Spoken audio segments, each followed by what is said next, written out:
Today we are reading The Koala Who Could by Rachel Bright and Jim Field, published by Scholastic. This koala is super happy in his tree. He has everything he needs except his friends on the ground. But he's a little scared to leave his tree. Do you think they can convince him to come down? I hope you enjoy it. The Koala Who Could by Rachel Bright and Jim Field.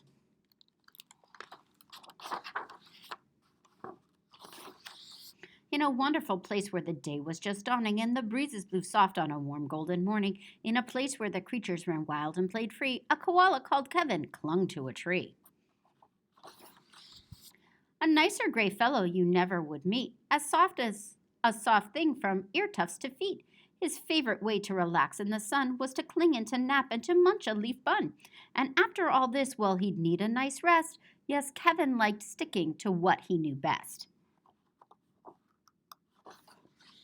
You see, high up was safe since he liked a slow pace, while the ground down below seemed a frightening place. Too fast and too loud and too big and too strange. Nope, Kevin preferred not to move or to change. So he clung to his tree as he knew what to do, and was never too keen to try anything new. So when Wombat stopped by and shouted one day, "Hey Kevin, why don't you come down here and play?" I think he replied I should stay on my plant. "I'm busy right now. No, I'm sorry, I can't." "Why not?" cried the ruse with a super loud cheer. "Yes, why?" called the dingoes. "There's nothing to fear." But Kevin, who'd never been one to act fast, said, I'm clinging to do, but it's nice that you asked." As Kevin sat watching them chatter and share, a part of him wished he could join in down there. But he knew he'd miss home. It was dark and so late. The whole thing was risky. Adventure could wait. Whatever the invite, he'd always say no. Oh dear, it seemed Kevin just couldn't let go.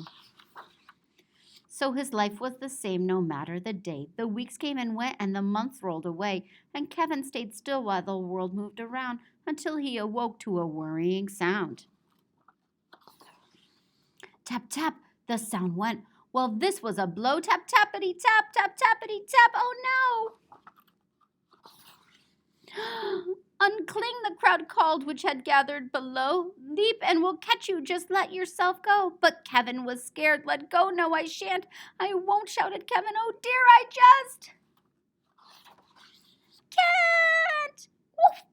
Down came the tree, and with it was bringing crash and a wallop, a Kevin still clinging. Kevin, he carefully opened one eye and looked up at the love staring down from the sky. Then one paw by one paw he loosened his hold. He felt springy and light and happy and bold. The worst he could think of had now come to pass, and he was just fine.